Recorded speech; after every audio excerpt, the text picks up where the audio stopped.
مساء الخير.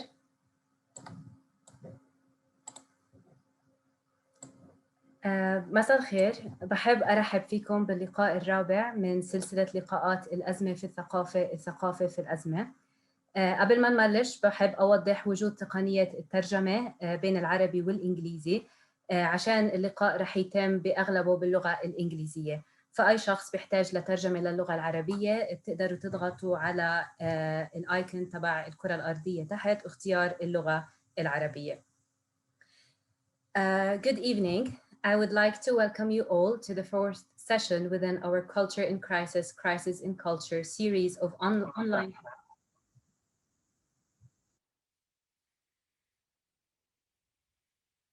Apologies for this. Seems I have. Okay, sorry for the technical issue. So, good evening. I would like to welcome you all to the fourth session within our Culture in Crisis, Crisis in Culture series of online talks organized by the Al-Ahmad Foundation. This series of online talks has started earlier this year to shed light on the influence that COVID-19 pandemic has had on the cultural scene, on the practices of cultural institutions and individuals working in the field. And today we move on a bit from the pandemic, but not necessarily from the crisis. Today we are delighted to have distinguished Arab and international guests who will discuss the prominent changes in Arab cinema of the last decade from the perspective of Arab and international film festival programmers, academics, and film critics. In 2012, Professor Hamid Dabashi, whom we're privileged to have among us today, wrote in an article published by Al Jazeera, "If you want to understand the emotive universe from which the Arab Spring arose, cinema is a good place to start." A decade has passed since the Tunisian street vendor, Mohamed Bouazizi, has set fire to both himself and the Arab world.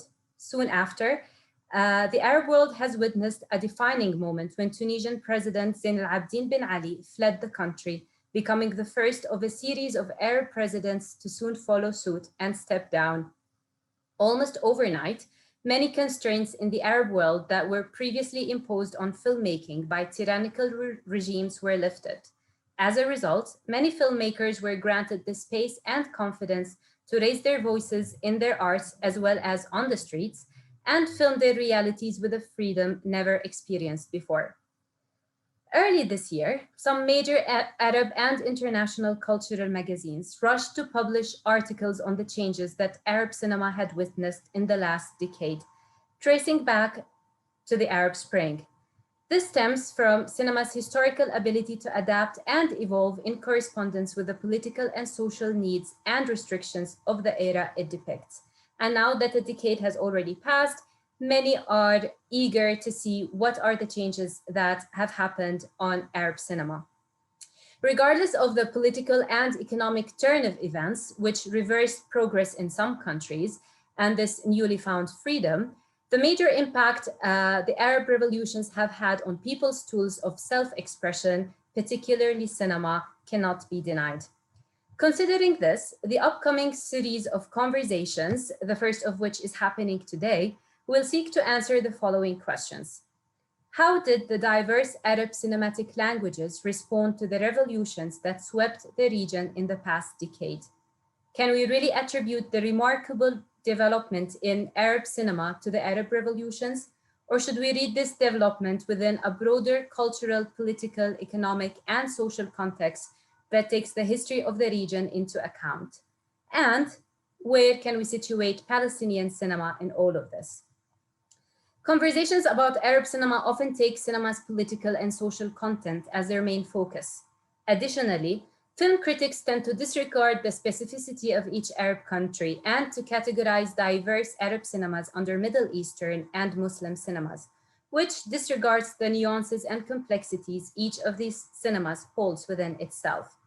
Cinema, much like art, is known to have mirrored, documented, and reflected upon significant political turnabouts across the century, from world wars to forced migrations. As Egyptian, Syrian, Lebanese, Algerian, Palestinian, and even Sudanese cinemas began to develop, each on its own, pronounced distinctive cinematic features, It is essential to approach Arab films beyond the educational archival function they are expected to serve in acquainting the Western audience with the intricacies of the political reality of the Arab world, to approach Arab films as works of art worthy of analysis, and attempt to identify the new trends, techniques, and aesthetics that have come to the foreground in Arab cinemas in the last decade, particularly in relation to the Arab Spring, which this session will aspire to do. I am happy to introduce our distinguished list of 4 speakers today. Each speaker will get 20 minutes to present, and once we are through with all presentations, speakers will get to add and comment on what's been said before we give the audience the chance to raise their questions through the chat on either Zoom or Facebook. Please feel free to choose whichever language you feel comfortable with to raise your questions. For anyone who just joined, I'm going to speak in Arabic about the translation option. لأي حدا هلا انضم لنا بتقدروا تكبسوا على الكوكب الأرضي ايكون تحت للحصول على ترجمة باللغة العربية للحوار. So now I will move on to introduce all 4 speakers. First, we start with Shaima Buali, who will be the first speaker today.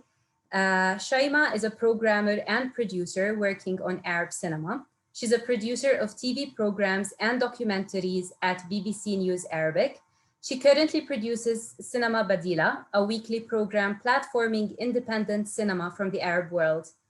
Buali has been director of the BBC Arabic Festival of Short Films and Documentaries since 2015 and on the London Palestine Film Festival programming team since 2011.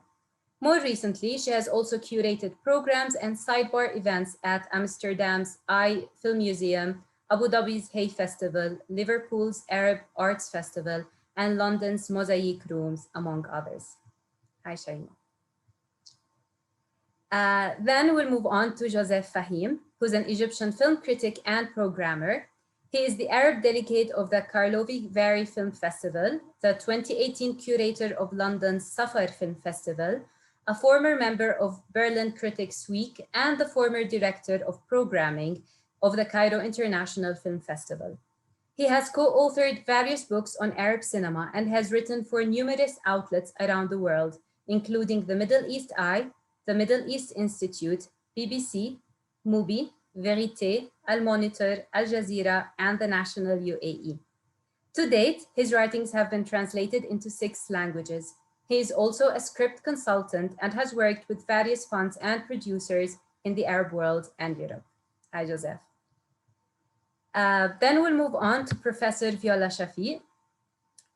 Professor Chaffee is a filmmaker, curator, and film scholar. She is the author of 2 books, Arab Cinema, History and Cultural Identity, and Popular Egyptian Cinema, Gender, Class, and Nation. She's also the editor of documentary filmmaking in the Middle East and North Africa. Professor Viola has taught at the American University in Cairo, at Zurich University, Humboldt University, and Ludwig Maximilians University in Munich, where she was a researcher between 2016 and 2020. She served as the head of studies of the documentary campus MENA program between 2011 and 2013, and was curator and consultant for numerous international film festivals and film funds, such as Venice Biennale, the Berlinale, Dubai Film Market, Rawi Screenwriters Lab, Torino Film Lab, and the World Cinema Fund. She also directed several documentaries. Among them are The Lemon Tree, Planting of Girls, My Name is Not Ali, and Scent of Revolution. And ending with Professor Hamid Dabashi. Hamid Dabashi is the Hagop Kevorkian Professor of Iranian Studies and Comparative Literature at Columbia University in New York, the oldest and most prestigious chair in his field. Professor Hamid has taught and delivered lectures in many North and Latin American, European, Arab, and Iranian universities. He is a founding member of the Institute for Comparative Literature and Society, as well as a founding member of the Center for Palestine Studies at Columbia University. In the context of his commitment to advancing transnational art and independent world cinema, Hamid Dabashi is the founder of Dreams of a Nation, a Palestinian film project dedicated to preserving and safeguarding Palestinian cinema. He also authored several books, including The Arab Spring, The End of Post-Colonialism, as well as Dreams of a Nation on Palestinian cinema. Now let's start with Shaima Buali, and just a point of reference, please make sure to keep your camera and microphone off at all times, except for the speaker. I'll leave the space to you, Shaima. Thank you, Dima, that's great. Okay, so hello everybody. I just want to sort out my screen. Okay, so thanks for the introduction. So like in addition to the introduction, I just want to say that I'm going to be coming at this from a programmer's perspective, but also a little bit from a journalist's perspective. So I'm going to be talking about films that I have seen and the narratives that I've gathered from them. I hope to share some trailers if the technology is cooperative. And also I might be posing a few questions that probably some people on my peers on the panel might be able to help answer. So there might be some open-ended questions. So in addition to, in more detail, let's say, to what Dima has said, as a programmer and festival director, I have been running the BBC Arabic Festival for, well, let's say since 2014, which was the first year, and then I was made director in 2015. So up till now, we only had 5 editions. But the festival itself was created for a few reasons, and among them was the eruption of films being made during and after the Arab Spring. So at that time, documentaries and citizen journalism was in great abundance, and there was this thing called citizen journalism, which was now very kind of emblematic of the time.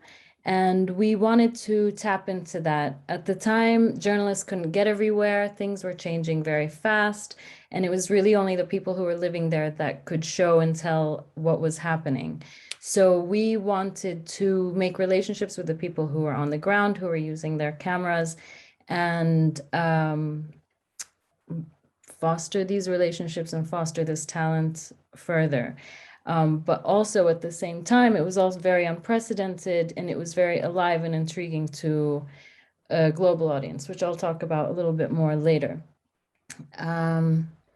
So our festival basically created a platform for both the content and discussions about the events that were happening on the ground and the craft of making films about these events.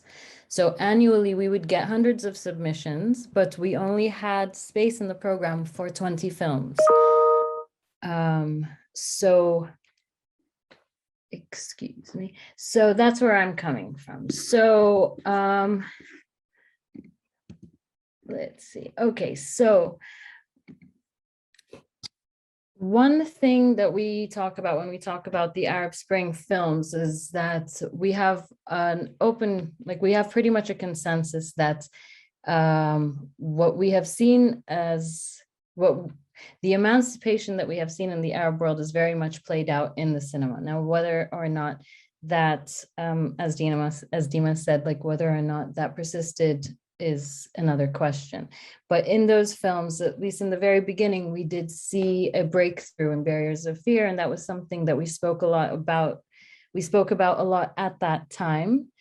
And people were being more daring to talk about things ranging from gender and sexuality to also ethnicity and identities that were marginalized. So people were being honest and open about themselves and their lives and their feelings, their politics, how they identify, and so on. But on the industry side, we also saw a great increase in production and a global interest in the cinema from our region. So these 2 points I thought were sort of chicken and egg. Did the big production entities, people like Sundance and Netflix, did they start to fund Arab cinema because people were interested, as in there was already an audience, or did the audience grow because there was all of a sudden this new space? So that's one of my open-ended questions that probably Joseph if I can point out, might be well situated to answer. So we'll get to that a bit later, but I want to sort of move backwards now and go back to kind of the films that were made early on. Now, if everyone remembers or saw at the time, we saw lots of films that were very empowered, they were emboldened, and they were very critical of governments. They allowed for the marginalized to speak. Looking at Egypt alone, there was so much production from 18 Days in Cannes 2011 to every year pretty much after that. One that comes to mind to me is Ibrahim al-Battut's Winter of Discontent, which was focused on Egypt as a police state and their use of systemized torture under Hosni Mubarak's rule. So there was that film which kind of played out also being critical of government-controlled media and how people started to kind of swap sides in assisting the police to get the protesters and vice versa. So that was a very gritty and violent film, and it explicitly showed the realities of surveillance and other things that sort of led to the January 25 uprisings. Other films that we saw at that time that were critical of the media were an observational documentary called Crop, which took place entirely in the Al-Ahram newspaper offices. But also I want to talk about the fact that there was also emotional approaches and films that sort of reflected a catharsis or a euphoria in some ways, such as Mohammed Malas's Ladder to Damascus, which he described as a love letter to cinema, but also a love letter to freedom as a whole. So he had a kind of an emotional and dreamlike quality to the film, which referenced other films that talk about desire as self-fulfillment. So this is the desire for freedom and self-expression and life. So when I interviewed him in 2012, he referenced Wim Wenders' Wings of Desire and also Theodoros Angelopoulos' Weeping Meadows. He explained that to him, cinema is a metaphor and a mirror where we see ourselves in the cinema that we understand and we take in. So of these, I would like to show a trailer if I can. I want to show Ibrahim al-Battut's Winter of Discontent because it has a very a strong realism to it. That would be nice to see. Now, hold on. Okay, this is the part. Share screen.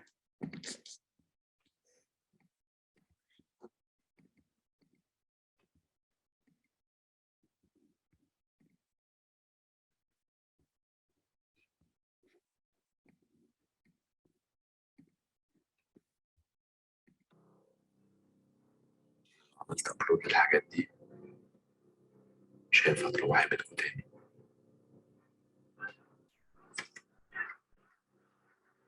طيبين يا فندم، النهارده عيد الشرطه، انتم حماة الوطن. فندم النهارده وعايزين نعرف ايه اللي بيحصل على الارض النهارده بالاعداد اللي حصلت ما يخوفش وما يقلقش، والحل نقطع الاتصالات تماما. هم مفكرين نفسهم تونس ولا ايه؟ قطع الاتصالات والنت سخن الناس نزلوا باعداد كبيره الميدان. سخن مين يا حضرة الظابط؟ يكش تولع الناس دي كلها. احنا خلاص كسبنا. شو تسلم علينا؟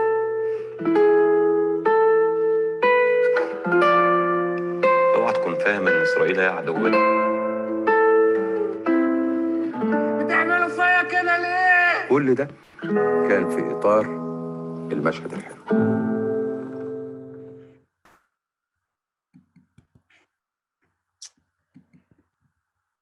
Okay, so that was I always find that film to be quite emblematic of what we saw during those days. Now moving along, So at the BBC Arabic Festival, from there on, so we started in 2014. So I'm going to be talking about a few of the films that we screened at that time. So from there we saw, as time went on, we started to look at rather what was happening. We started to think about where all this is coming from. So we saw in our festival at the BBC, we had established filmmakers who were submitting films and we screened, but we also gave a lot of room to first-time filmmakers. And like I said, this kind of growing trend of citizen journalism and independent and young as in filmmaker young rather than age young makers. So one of the films, the short documentaries that we had and was a winner with us was a film by an Egyptian documentary maker named Naji Ismail. It was called Amira, and it won a prize. It follows a woman who makes a potato sandwiches on the roof of her house to be able to finance the medical care that her daughter needed at the time. Now, the thing about this was that she was in such a poverty-stricken situation that to her, the revolution was out of her kind of line of vision. She was so deep involved in her own life that she was basically on the peripheries. Now, I want to share a little bit of what Naji said about the making of his film. Okay, so I'm going to share screen now. Okay, everyone sees, yes? All right, so this is subtitled. فيلم المؤامرة هو فيلم عن ست بتبيع سندوتشات بطاطس في الشارع. لو كان في حاجة خلتني أعمل الفيلم ده فهو الشخصية نفسها. هي شخصية عادية جدا، وأنا دايما بميل للشخصيات العادية اللي تكون أبطال أفلام.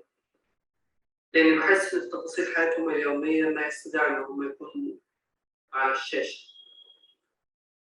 حتى لو هقدر أقول إن في حاجة ساعدتني إن أنا أكمل الفيلم ده فهو الشخصية نفسها، الشخصية تسمح إن هي تديلك مساحة التواصل إن أنت تدخل جوه تفاصيل حياتها وتطلعها كويس جدا على الشاشة. في الثلاث سنين اللي فاتت دي أعتقد إن المواطن في العالم العربي بدأ يحس إن هو بحاجة زي بدأ يكون مش مجرد خبر، لأ كمان صانع للحدث، كمان صانع للخبر.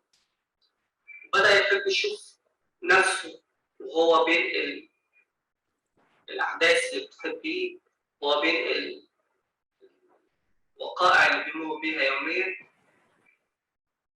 أعتقد ده شيء مهم جدا إن القصص إنها تطلع على الشاشات.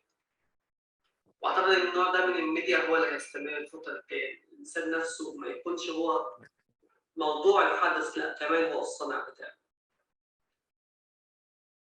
وده بيدي مصداقية أكتر كمان للأحداث نفسها. Okay. Okay, so I hope everybody caught that. Basically, he was talking about the more active role that people now have rather than being subjects of news. They're more actively recording and making the news. And yeah, so I thought that was a very good point to make. So that film also, I really enjoyed it because there was a few films like that about how what happened in Tahrir might have been outside of the eye view or even like the mind of a lot of people who were in such a bad situation economically or socially, who couldn't even take part in. And there was a more widely distributed feature film which had a similar narrative, which was Ahmed Abdallah's Rags and Tatters, which also visited the peripheries of the Tahrir Square and the poverty in Cairo. So I'm going to skip the trailer for that just for time. So as the time passed by, as years passed after the Arab Spring, we didn't have our like big emancipation as a main feature anymore. We started to look a little bit more at individual statuses and what is it that we can do about the issues that we're seeing. So the question of borders started to really get emboldened as the Syrian war started to deepen, and we started to hear more migrant stories and where all the people were going. So I would like to exemplify this question with another filmmaker who we featured in our festival, whose name is Jumana Saada. And we gave her an award called the Young Journalist Award, which was something that we would give to under 30-year-olds to help them develop their next film. So if it's okay, I'm going to share my screen again and hear her speak about the film which she made that won, and which won. It was called Secondhand Citizen, and then she went on to make other films. Again, I like the way that she interprets her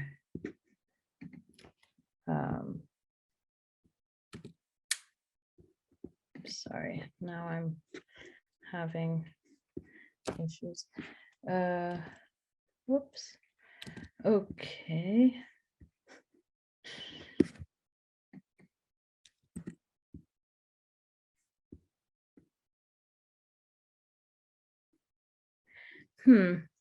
I'm sorry.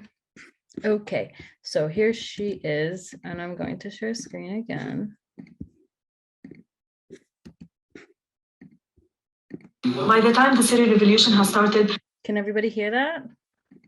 Is that, sorry, I can't really hear anybody else. We were emotionally involved with what's happening. My mom was participating in groups to assist the Syrian refugees in Jordan. One day she told me the story of a family she visited. They were a second-hand refugee because they were Palestinian refugees in Syria, and now they are Syrian refugees in Jordan, and they are living with no passports nor identification papers. I felt that I want to make a film about this family. And ironically, my main character, Thawra, her name means revolution in Arabic. The main challenge I faced was to make Ahmad speak for himself. He was so devastated, and I tried with him so hard. Ahmad is my main character's son, and he didn't want to talk to anyone. And I tried to build a personal relationship with him until he was comfortable and he started to speak up about what he witnessed and saw in Syria. Imagine that we're living in 2015 and there's still people in the world that living with no passports or identification papers.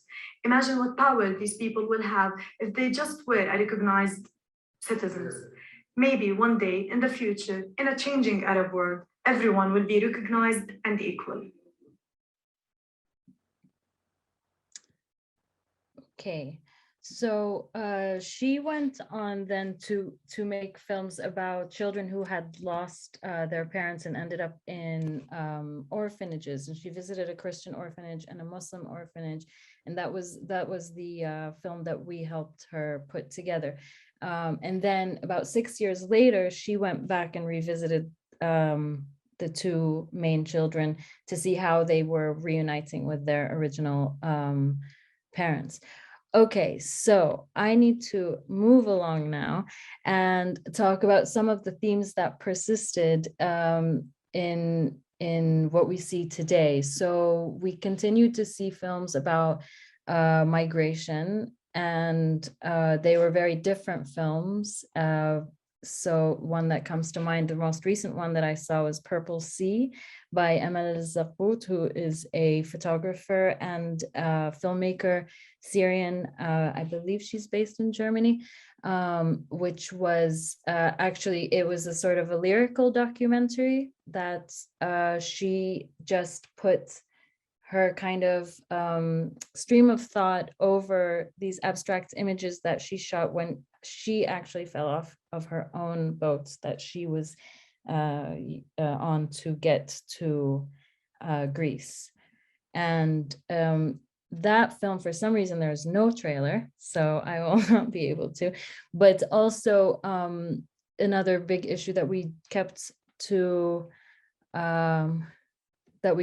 hearing about very importantly is the sexual harassment and the treatment of women on the streets, and especially in Tahrir Square. So Samah al-Qadi, her new film, which just opened in Berlin this year, As I Want, it's titled, is a very good one about that. So excuse me, I am moving a little fast just because time.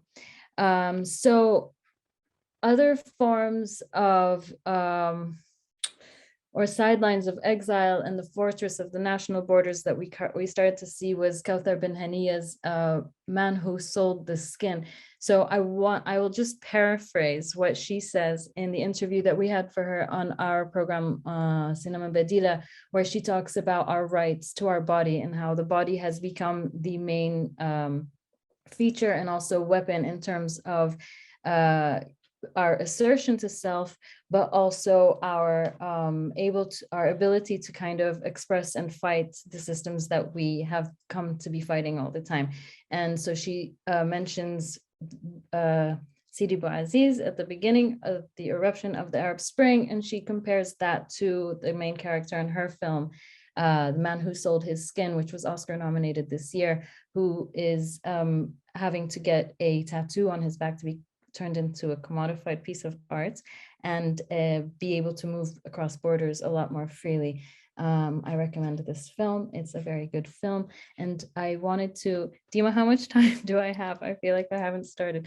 A couple of minutes, but we can extend because I'm sorry you had to go through this. So it's fine. We can stretch that to 6 minutes. Okay, thank you.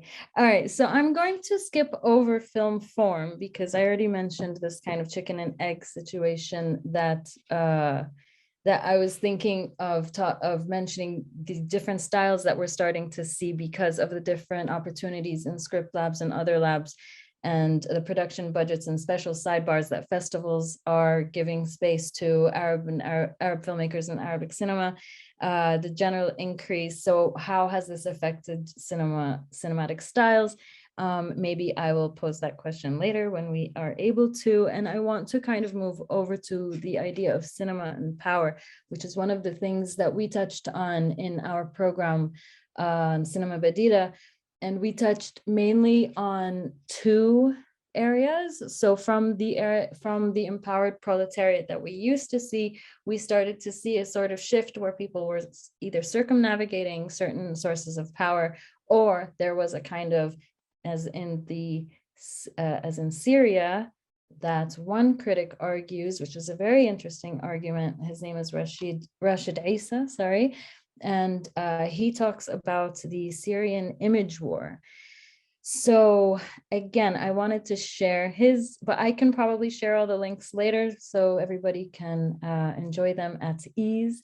He talks about how the Syrian regime or the National Film Office started to turn a blind eye to productions that went against or that featured certain tropes that they would have gone against before.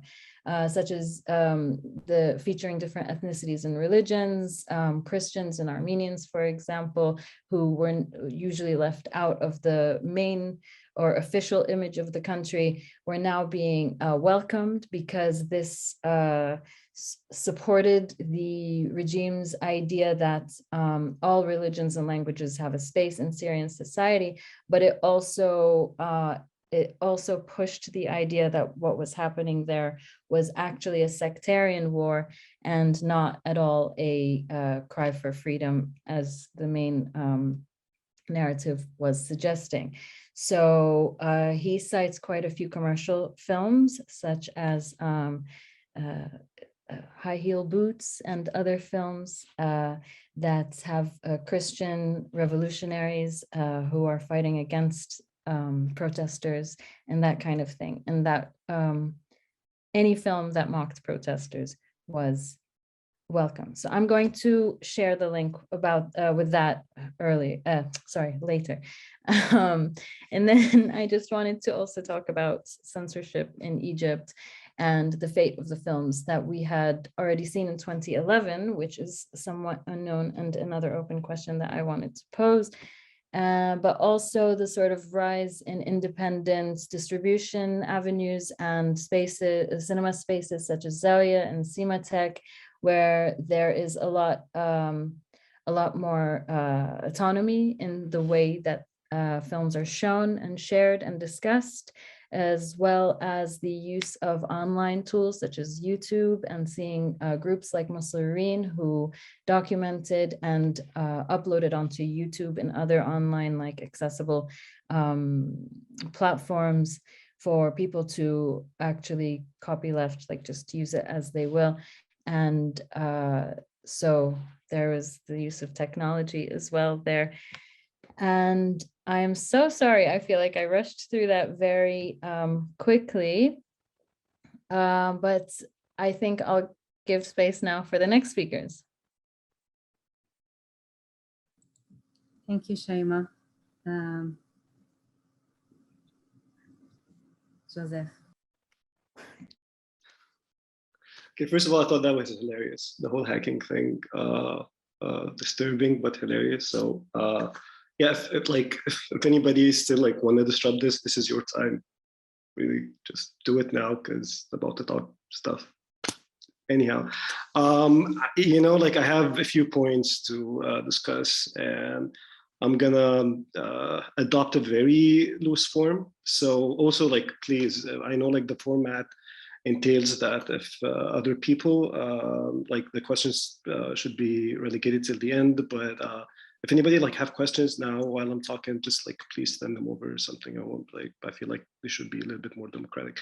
But anyhow, listen, I mean, I like the subject of the Arab Spring, as everybody was mentioning, it has been talked about extensively since the beginning of the year. I wrote extensively about it in my article in BBC Culture, and through the program that I did in El Bustan, Philadelphia, and the article that I wrote about it. And I think also like the legacy of these movies have been discussed, and Shaima also like talked about like these films extensively, so no need to go back to them. But there are a few points that I want to talk about, and the first one is simply a follow-up on what Shaima was discussing, which is these movies to begin with and their significance.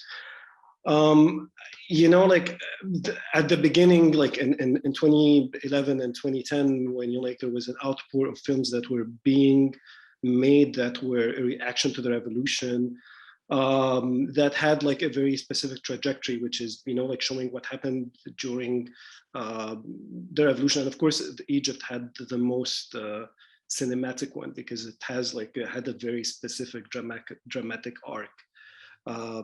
Which lend itself to copyist treatments. But I was very dismissive of them at that time. I thought they were reactionary, they were short-sighted, that we needed time to digest what happened. That even in the Italian neorealism, it waited maybe for a year or two before people like Rossellini and De Sica went down the street and started documenting things. However, 10 years later, nobody expected what happened, and how each country reacted politically and socially to what happened.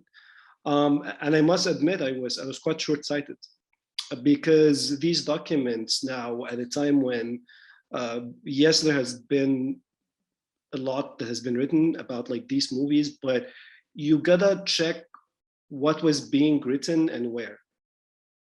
And why I'm saying that is, in several countries, whether of course inside Syria, whether it's in Egypt, inside the mainstream platforms, whether in different places, the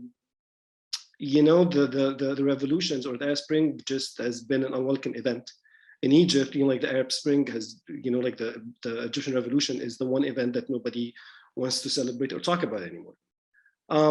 And for me, I had a first-hand experience when I did this, when we did the retrospective of 10 years of Tahrir, which was a celebration of the movies that were made during the revolution and the immediate aftermath of it, and the very short window of freedom that were given to us for filmmakers to document what was happening.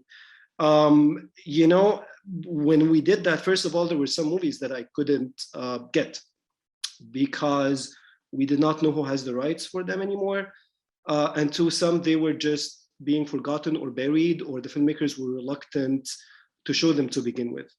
I think it was obvious for anybody who followed our program that most filmmakers, they did not show up for the Q&As, or they were reluctant to do the Q&As because they were scared, or let's put it in a milder way, they were apprehensive about any repercussions, even though there was nothing, we're just talking from a purely historical perspective, nothing even controversial. But I mean, this is the state that we're in right now. And so the first immediate question while we're talking about these movies, because, you know, I programmed a lot of classic Arab movies, and if anybody who programmed classic Arab movies, Rasha Salti would probably know if she was here, that it's the biggest nightmare in the world, because there's the rights issues, there's the fact that a lot of these movies have been discarded, there's so many aspects of them.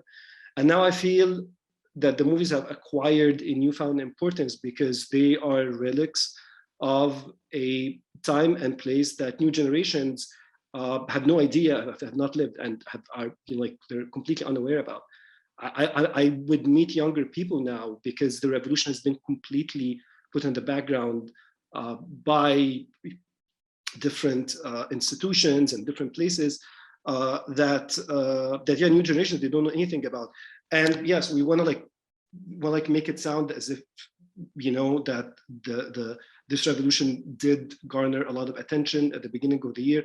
But the fact of the matter is, no festivals, they did programs about the Arab Spring. I think the program that I did was the only program that was made about the Egyptian revolution movies this year, till now at least. And I think this says a lot, because and a lot of the filmmakers that we programmed, that I've been speaking to, they were saying, oh, like, I mean, getting to the right holders to screen these movies was quite eye-opening, because they have not been screening these movies in ages. They have been completely discarded. And for me, it was a very cruel emblem of, you know, how the Arab Spring was very in vogue when it started out.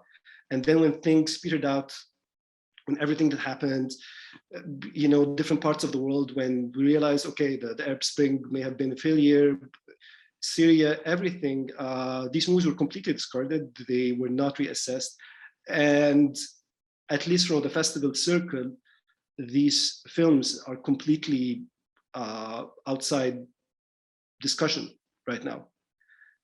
And I think, at least when it comes to these movies, the question we need to be asking ourselves is, how can we preserve them now? Because they needed to be preserved. And with all the myriad right owners for them, something needs to be done, and I'm not sure what it is. Part of my, you know, like, the things that I'm talking about, I'm not posting answers, I'm posting more questions and contemplations.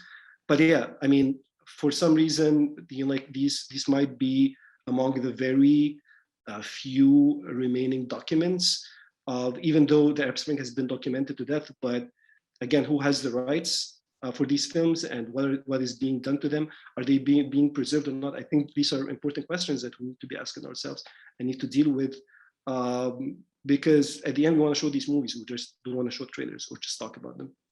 That's one thing. That's one thing. Do I have 5 minutes? That's it? Or am I getting anything mistaken? Sorry. Anyhow, several things I also want to talk about. There is, again, when we're talking about the discussion itself, and the fact that these discussions were not, the fact that they have been very one-sided so far, is because of the state of media right now. And so I feel like the discussion is moving from mainstream media to independent media, because in mainstream media, you cannot talk about the things we're talking about right now. We cannot reassess revolution movies. We cannot talk about these aesthetics. We cannot talk about anything. The realm of discussion is moving more and more towards independent media. And there's some arising, exciting voices coming up. And I think they need to be emboldened and need to be supported, because in mainstream, and I'm talking about mainstream media, I'm talking about mainstream Arab media, there is a growing fear in that conversation about anything political. And so, you know, like, in the aftermath of the Arab Spring, there is basically, the space has shrunk extensively. And so all the movies, all the film discussions that are being made, all the culture discussion are strangely apolitical, and they're devoid of any political context. And so what the cinematic discourse, the mainstream cinematic discourse in the region, I think we need to admit that is very one-dimensional now. It's very toothless. And as I'm saying, and in mainstream media, it's not efficient anymore. It's not there anymore. And this is why independent media needs to be emboldened. The new voices, they need to be strengthened, because a lot of these kids who are interested in the subject, who want to engage politically, they are afraid, and they need to be backed up in order for them to, to engage politically in a way that mainstream media cannot do anymore. I'm gonna be a little bit late, sorry, but I may need 5 more minutes. 2 things I wanna, lastly, when we're talking about, my God, for me, I've been reading a lot of Arthur Danto lately, and he's talking about the what is the function of art right now. And one of the things that he says in his books is the fact that the 60s might have been the last period where, at least for American and Western media, where art had a very direct function towards culture, in the sense that, whether it was the Doors or Bergman or the Nouvelle Vague, they were not the byproduct of the culture changes at that time. They were part of it. They were influencing in many ways. And so I've been thinking about this a lot when I'm writing about Arab cinema right now, where I do not share the, there are some remarkable things that is happening, also a lot of underwhelming things. And because again, I see so many movies in different stages, there is definitely, it's not as luminous as it may look. A lot of movies are being catered for film festivals that are simply talking to themselves. There is a lot of creative bankruptcy. I feel there is also not enough experimentation.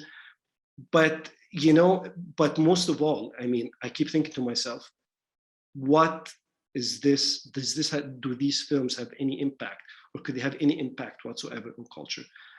It's a grand topic, but I think if you want to talk about also the movies of the Arab Spring and the aftermath of the Arab Spring, we cannot now discount what's happening in mainstream entertainment.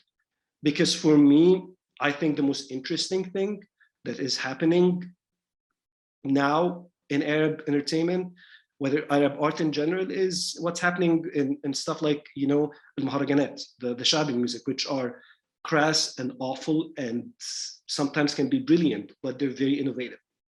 And same thing with the films. The films, if you want to understand what is happening now, you need to watch the stuff like, Al-Ikhtiyar or the Muhammad Ramadan phenomena, or all of these things, because I feel they reveal more about what's happening now in Arab culture and in that space of the post-spring Arab culture than independent films, where you know exactly what you're getting from independent films. For me, I feel like I'm getting a little more from the awful music videos of Muhammad Ramadan, more than at least have the independent movies that would get in the festivals. Because here's a guy he embodies everything that Egypt is right now. The neoliberalism, the neoliberal policies, the rising individualism, the wealth, the power, the fact that the government plays no role whatsoever in supporting its public anymore. This is all you can get from his film clips. And so I feel, talking about Arab Spring and talking about the post-film Arab Spring without talking about mainstream culture and mainstream film and TV is completely missing the point, is completely missing a big part of how we've reached what we've reached right now. It's also the question of why are these films and why are these works are so popular? And the rise of, like something that tendency all over the Arab world, the rise of, like the machismo, like the alpha male, at a time when supposedly these notions are being debunked the world over, is strongly in the Arab world. And I think that's very telling of the kind of notions, of the kind of ideals that the governments are trying to convey to us or trying to promote. One last point, it's, the rise of genre filmmaking for me is I think is the most exciting thing that's happening in the region. Because again, listen, like every year, some of my favorite films are just straightforward dramas and or documentaries and art house. But I feel in many cases we have reached a point of stagnation where nothing innovative, whether it's aesthetically, whether it's politically, whether it's ideologically, is being conveyed in independent films or in so-called art house films or whatever you want to call them. And for me, the most exciting things that I've seen in the past few years that I feel are being politically engaging and are engaging in a political way that is stronger and that is more potent than straightforward dramas are the genre films. And judging by everything that I'm reading and pre-production and stuff, it's rising. And I feel like right now, the reason why I'm saying that is, and this is the last thing I'm gonna say, I don't feel that supporting Arab cinema for the sake of supporting Arab cinema should be the notion. We need criticism. We need to hold filmmakers and producers accountable. We need to say that is right and we need to say that this is bad or this is good, without like also being feared of the backlash. And I mean, I get a lot of hate mail from filmmakers disgruntled about like how the awful things that that I've done, like harming the cause. And I mean, it doesn't work like that. The movies are not going to improve until we criticize. The movies are not going to improve until we assess them in a way that says, okay, you know what, this is what's working, this is not working, regardless of the cause. And this is also can be applied to Palestinian cinema. And yeah, this has been too long. Thank you, and please ask us questions later. Thank you, Joseph. I think we'll move to Viola now, but please send us the questions on the chat, and I'm sure we'll have a very interesting discussion afterwards. Viola?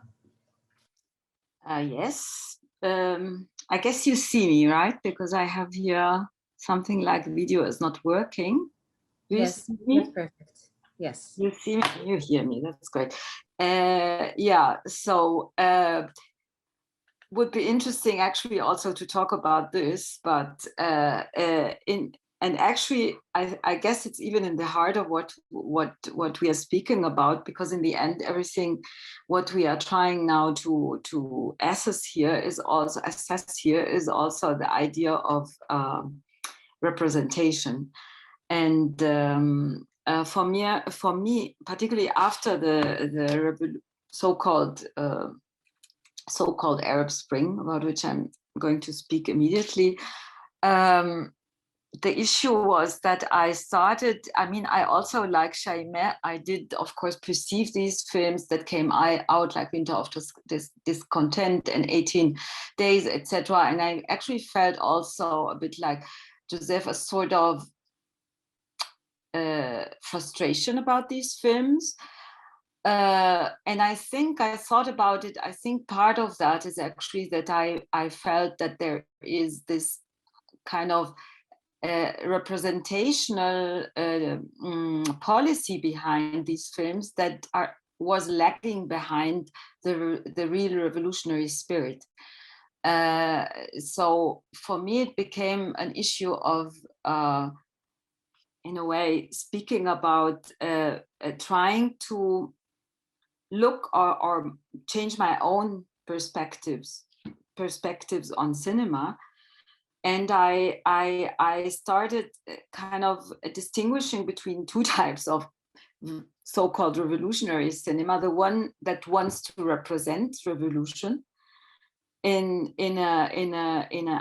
actually in a conservative way, in telling narrative cinema using mainstream and also genre cinema devices. Sorry, Joseph, to kind of contradict you here. And the other cinema, for me at least, that was trying to embody revolution in working on form. And when looking at the types of films in the different so-called Arab countries, and I'm coming to back that back immediately, I thought, of course, I started distinguishing different approaches that focused also on a sort of deconstructive, film language, on different issues. I started perceiving abstract films, film essays, subjective films that were made in first person, a lot of documentaries, of course. Also, what I found was very interesting as a feature that is also not new, but that kind of was again pushed forward through the different revolutionary movements or protest movements, was collectivism. And the new film techniques, they did of course play a role in this. I want to come back to this, but only give me a chance first to kind of deconstruct the vocabulary and the notions that we are talking about. First of all, what is Arab cinema? What does that Arab mean? What does that word mean? When we are speaking about a Kurdish Syrian film or an Armenian Syrian film that was made, under in the curfew, is that an Arab film? Can I actually define an Amazigh film made about the Berber Spring, or a Rifi film that was made about the massacres in the Rif region in the 1950s? Is that an Arab film when it uses an Tamazight language? I mean, what sort of linguistic devices are we using here? Of course, we can still, I found that we can still speak about Arab cinema, but we need always to put in mind that films that are produced between the Atlantic and the Arab Gulf, that these films contain a lot of diverse languages, populations, and also interests, geographic differences.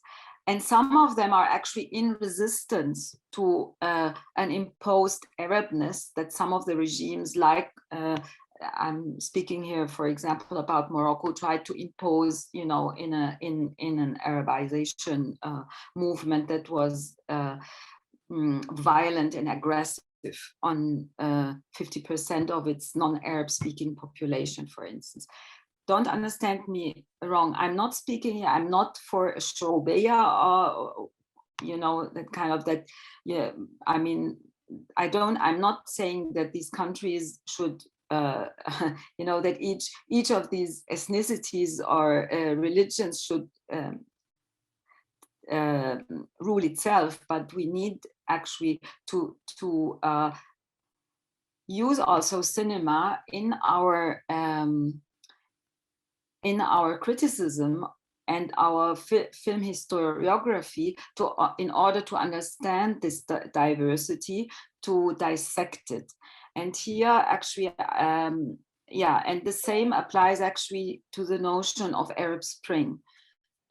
For me, it was rather a purgatory, and also it did misconceive completely the historical development. We have riots in the Arab world, so-called Arab world, since since the 1950s, since the national independence. We had bread riots in 1976. We had the Algerian Spring in 1970, the Berber Spring in 2001. We had in Lebanon 2006 to 8 a sort of really internal protest. Long protest movement. We had the different intifadas with also their devices that they used, etc., etc., etc. And now we had, like more recently with Algeria and Sudan coming forward with movements of. So what are we actually talking about if we speak about an Arab Spring?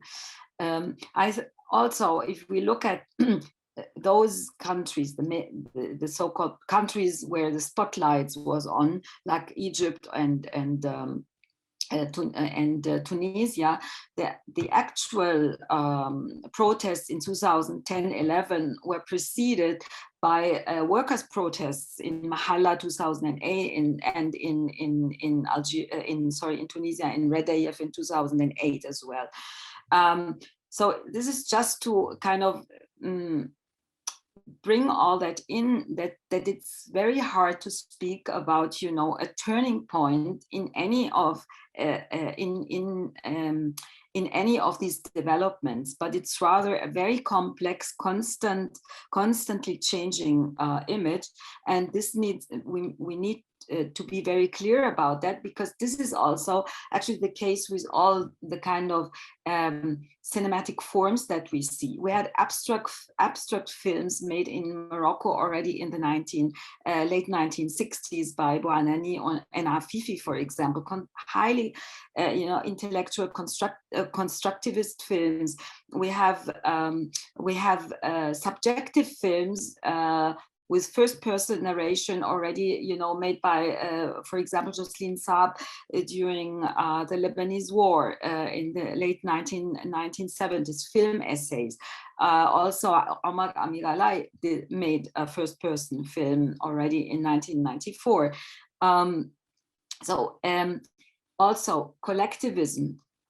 For me, one of the examples that I really like to promote is always a film like Nadi Bahmoush Amusu, a film that was collectively made with an Amazigh community for political reasons, trying to help them to make their own film, which is a completely, a film where one filmmaker puts his own, his own devices and his capabilities at the disposition of a community, or all the collectives that have sprung during, like Abu Nadara and Mosulgin were already cited, etc. So this is for me one of the features, but actually collectives have been in the Arab world also already, a feature linked, for example, we know of a new cinema association in Egypt during the 60s. We have, the Palestinian film unit started as a collective. We have the film Washma, which is one of the first Moroccan films that was actually also made by a film collective, and there were others followed at the same time. So again here, whenever we say this was first, or this is a very specific feature, we find that history is very rich. And in a way, I want to draw our attention really, and want particularly the younger filmmakers and film critics and cultural activists, always also to look a bit back. There is almost nothing in Arab film history that they will not find. I can tell you a horrible example. A few months ago or two, I was invited to speak about, A Silence of the Palaces, Tunisian movie. And it was said that the director was the first Arab woman filmmaker to make a fiction film in 1994. And I found that this information was also on the Guardian and the German Spiegel, while in fact the first fiction film or the first fiction films we know of were made in Egypt starting from 1928 to 1936 by different women filmmakers who really, I mean, they were directors and producers and actresses and even composers like Bahiga Hafiz. So it is quite often historiography is, you know, done from a perspective of, because I know then it does not exist, rather than I do my research and my homework, and then I can speak about, you know, film history, and I investigate my own current position and my filmmaking devices, my current filmmaking devices. I investigate them on, you know, the background of real information, real existing information, and my real film history, and not on, you know, the expectation to be the first or to make, you know, a very specific new wave.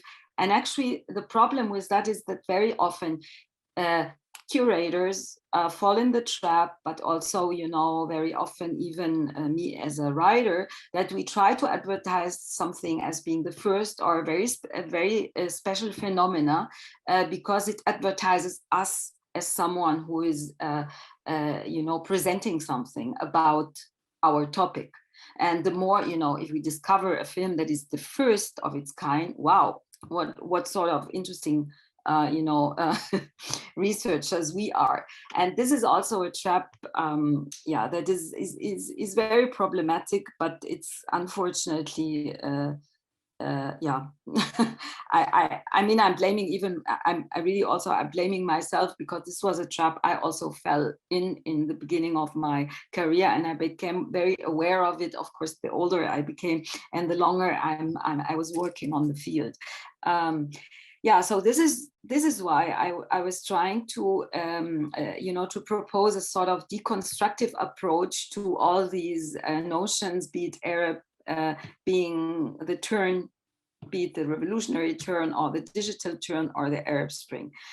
This does not, I mean, of course minimize, you know, the real events on the ground. I do not want to minimize the effect of the digital media and technique and the new media also, that it had to develop citizen journalism, in particular in Syria, with all the problems that it brought. I mean, so many citizen journalists killed, and also being abused by the Western media particularly, and in the end also, as Josefa Wessels, for example, writes in a very long and extensive book called Shooting Revolution, where she really speaks and shows to which extent actually the audiences have become apathetic the more desperately citizen journalists in Syria try to share their, you know, all the horrors they and their kin have been going through. Yeah, also I do not want to minimize the interesting, and let's say, I don't want to be just judgmental, but the developments that I can see on the ground. Of course, there is a rise of, or an increase of, documentary cinema that has happened in the last 1 and 2 decades. But it's of course not only in very interesting documentary filmmaking forms, and I'm very particularly interested in that, because here it has become a huge field of really to experiences and experiments aesthetic wise, and also in terms of new narrative possibilities, starting from performative cinema, from fake and mockumentaries and all of that. I mean, there is such a wealth out there that I almost don't feel like guilty not to speak about all that now because of the time restriction. So still we need to assess to which extent did actually the protests and so on actually work for as a catalyst for that. In my opinion, I think, and for a real catalyst, the protests were more of a catalyst to, let's say, observative direct cinema and reportage films. But the more experimental type of films, or the ones that that did also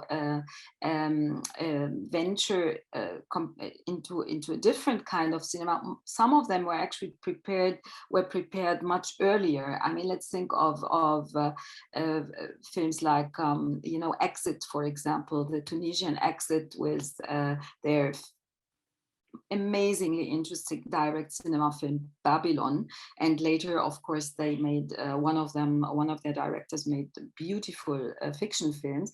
The Exit as a collective existed already during the time of Ben Ali.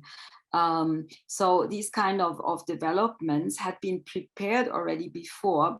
One of the aspects is, of course, the new digital media, but certainly also that new media also offered, more access to a different kind of cinema. It ended a bit this kind of enclosure in which many Arab countries had been caught in until, the advent of satellite television and more recently the internet, so that they had really finally access to different types of films.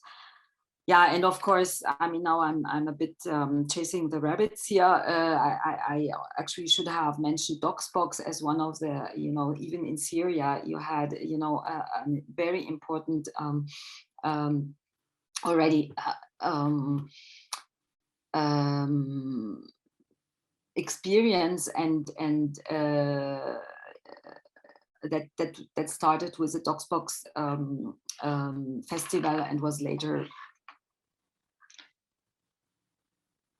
Yes, my time is up. Thank you, Dima. Okay. What can I give you as my last word?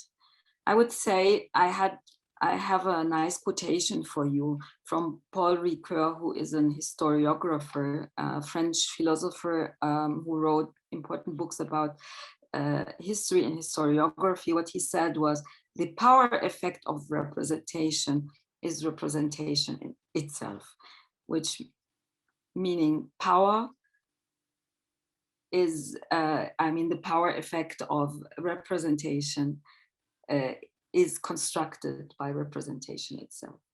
Thank you. And thank you, Dima, for inviting me. And also I'm looking forward to the discussion. Thank you.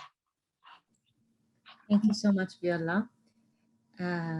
Now, Professor Hamid. Okay, can you hear me, Dima? Yes, perfect. Okay, let me first begin by also thanking Dima for including me in this conversation. I feel digitally and vicariously in Palestine. As I just told Dima and other colleagues, last time I was in Palestine was with Anne-Marie Jasser, whom I also miss dearly. She is now a big shot filmmaker, but we miss her at Columbia. Let me quickly turn to my PowerPoint presentation. So instead of you looking at my face, I don't even know how I look. Look at the issues I want to raise. Let me now go to share my screen and then come here to my PowerPoint. Okay, Dima, can you see my my PowerPoint?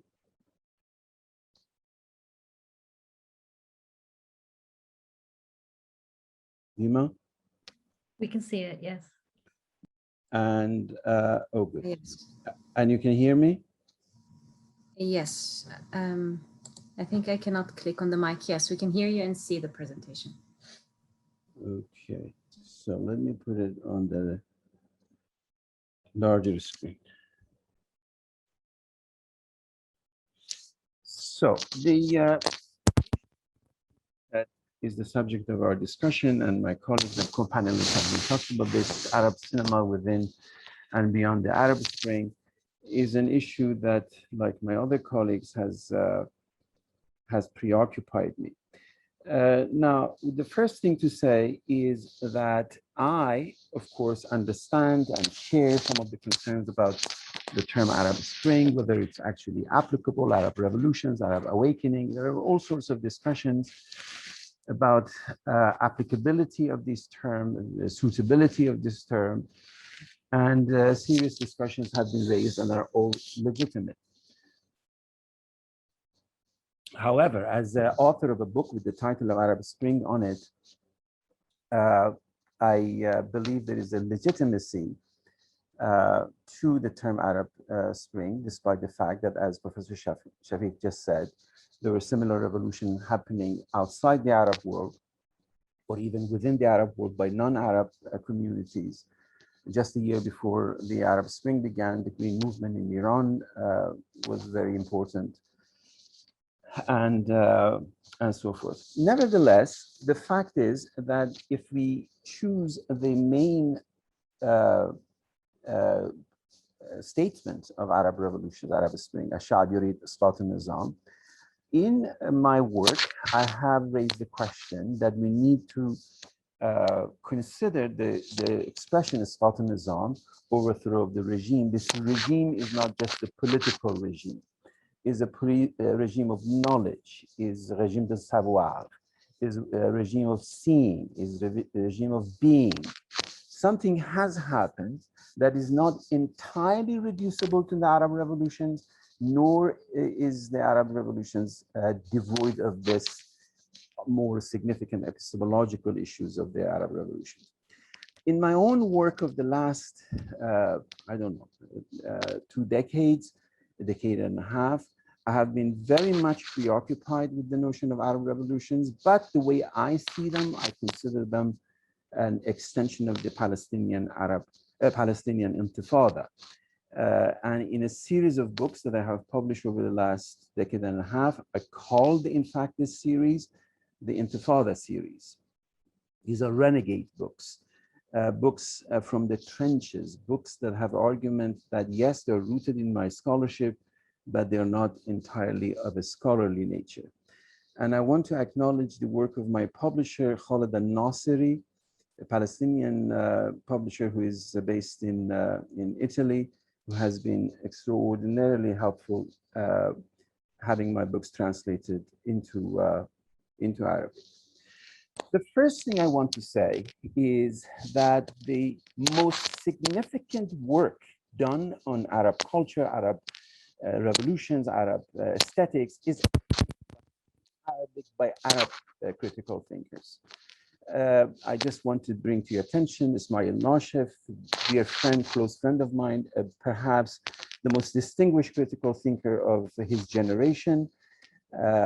And it is important for those of us who engage in critical thinking about Arab world, or in my specific case, Palestinian case, to remember that it is not just the Palestinian filmmakers who are making films, but it is also Palestinian critical thinkers like Ismail Nashef, whose work is exceptionally important.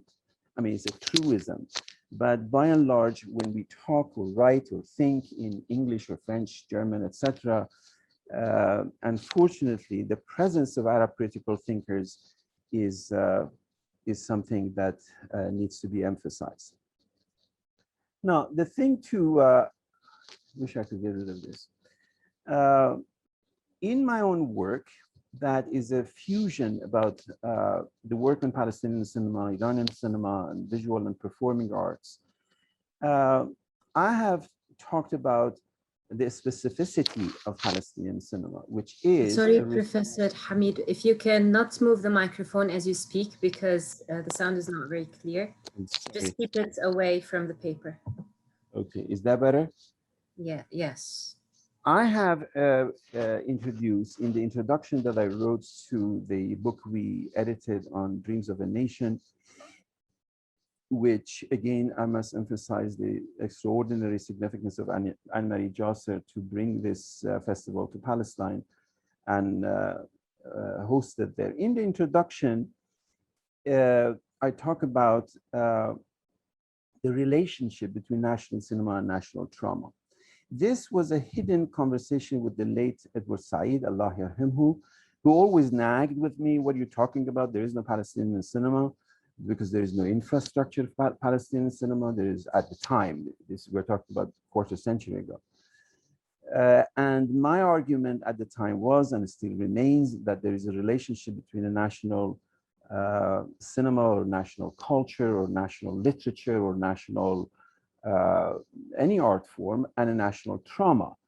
And in the Palestinian case, this is the case of course, Nakba. Nakba remains at the epicenter of Palestinian national culture, and in our specific case is Palestinian cinema. This led me to think about the idea of mimetic crisis, namely there is a critical distance between the reality of Palestinian lived experiences and the ability to express it and how to show it and how to aestheticize it, how to politicize it, how to narrativize it. All of these issues create a mimetic crisis, but this is a creative crisis that leads to what I talked in my work into a traumatic realism, namely a trauma that is at the center of Palestinian cinema. This plus the fact that when we talk about Palestinian cinema, we are really talking about a fragmented archive. The fragmented archive is definitive to Palestinian cinema. And to me, the way I think it is actually a good thing, is a positive thing, because I think the claim to the totality of archive is something fascistic. Only fascists have a claim to totality. And the lived experience and the historical experiences of Palestinians within 48, 67, diaspora, the camps, etc., points to the ever incomplete disposition, fragmented disposition of Palestinian cinematic archive and all other archives. Plus the fact that the relationship that develops between fragments and allegories is the key issue in our beginning to theorize Palestinian cinema. Again, something that I have done. In the statement from Dima that was given to us, the question of relationship between cinema and culture, I wanted to draw your attention to something that you all know, namely one of the few cinematic expressions of Nakba that we have is based on a novel by a Lebanese, Elias Khoury, novel turned into a movie by an Egyptian filmmaker, Yusri Nasrallah, about a Palestinian reality. This in and of itself shows the composite and fragmentary disposition of what we have in Palestinian cinema. Now, if today I were to jump into what is the defining moment of our post-Arab Spring cinematic experience, I will identify two issues. One is the noticeable rise of women filmmakers, and in my case, Palestinian women filmmakers. Of course, Bain Masri is a doyen of this cinema. She has been making films for decades. Her significance is there, but nevertheless, the rise of a younger generation of Palestinian filmmakers, perhaps best represented by Anne-Marie Jasser and other filmmakers. The significance of the presence of women behind the camera is a crucial issue in our understanding of Arab cinema in general and Palestinian cinema in particular. The second issue that I want to draw attention to is a festival we did a couple of years ago here at Columbia, Nadia Yagoub curated it, which was specifically on Gaza. Namely, when we have reached the point in our understanding of Palestinian cinema that we can laser beam on specific issues and specific citations and specific locations, such as Gaza, in talking about Palestinian cinema. The second for me is also the way some Palestinian filmmakers are beginning to come to terms with the difficulty of body, the representation of body, representation of eroticism on screen. And here the case of Hani Abu As'ad's Omar is one specific case that we are beginning to see camera very bashfully and shyly is beginning to come to terms with reality of Palestinian bodies and the relationship between body and politics, body and land, erotics and politics is something to be celebrated. As those of you who have read me, you know that I'm very much critical of the relationship that arrested relationship between camera and body in much of our area's cinema, but in my specific case now, Palestinian cinema. How could a Palestinian filmmaker make a love scene or an erotically provocative scene? This leads me to the title of my concern today, the coherence of incoherent, and which I, as you know, borrowed from Ibn Rushd's famous attack on Ghazali, the Tuhafat al-Tuhafa. Namely, our ability to be able to look at Palestinian cinema between diasporic fragments and national allegory. That proposition, that way of thinking, I also believe is best represented in Elia Suleiman's cinema, which is ipso facto a fragmentary narrative, a narrative that does not cohere. Now, my position right now is that Palestinian cinema has reached a level and depth of maturity that we can begin to think of its genealogical trajectory. Some 2 decades ago, I proposed we consider the nucleus of Palestinian cinema in terms of its traumatic realism, a cinema predicated on the trauma of Nakba and unfolded at home and in diaspora in varied and fragmentary archives.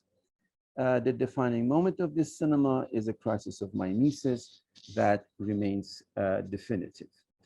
Now, it is within this context that I have always suggested we can look at the Arab revolutions as a suspended third intifada. And as a suspended third intifada, this means that statistically and based on most of the data that is legitimate and available, the question of Palestine remains central and definitive to most Arab nations across the world. And that presence, in my opinion, has had a catalytic effect on their own Egyptian, Syrian, Lebanese, Moroccan, etc. There is a Palestinian element in that case present.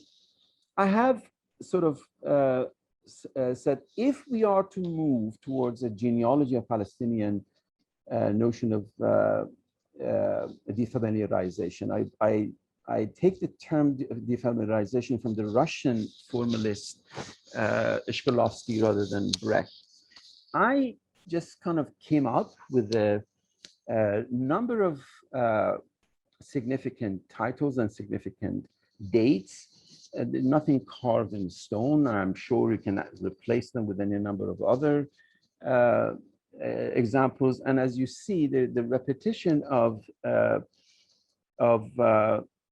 Elia Suleiman and Kamal al-Ja'fari and Nizar Hassan's most recent work, Masir Sidi, points to my predilection, theoretical predilection towards fragmentation, because fragmentary narratives and interrupted narratives are also part of this way of thinking about Palestinian cinema. I'm thinking of Hani Abbas's early cinema, such as Word Transit, and later work of Nizar Hassan, such as Masir Sidi, and the entirety of the oeuvre of Ilyas Suleiman. Now, if we do that, again, the most recent work of Nizar Hassan is very much on my mind because I've just seen the complete version of it. What is important to me in this way of looking at Palestinian cinema is the cinematic self-consciousness. That you see the sound engineer, the director, the fellow traveler, and the memoir of the grandfather as the overriding voice coming together as the coherence of the incoherent. Now, by now, I'm sure you have realized that in the back of my mind is Walter Benjamin's theorization of the relationship between fragments and allegories. Fragmented archive and fragmented narratives, such as evident in the works of Ilyas Suleiman and Kamal al-Jafari, is a fact of Palestinian cinema or aspect of, and transmutation into national allegory is predicated on my way of looking at the centrality of Nakba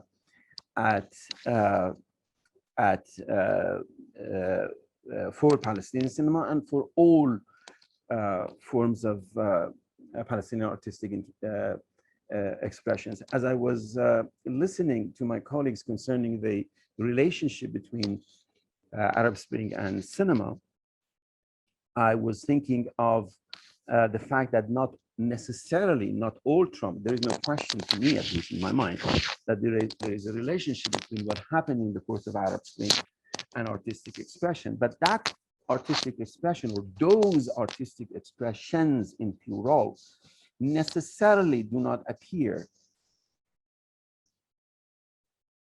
in the form of cinema. They may appear in other artistic forms. Now, again, as I'm sure you can, by now you see the trajectory of my thinking from fragments and allegory. I find it crucial for our theorization of Palestinian cinema to go back to Russian formalists and the way that theorists like Sergei Eisenstein theorize the relationship between fragments and allegories. In this case, the notion of cinematic language that is ipso facto fragmentary, and by virtue of its fragmentary disposition, it actually gives rise to its specific cinematic eye, what Jigo Vertov called cinematic eye.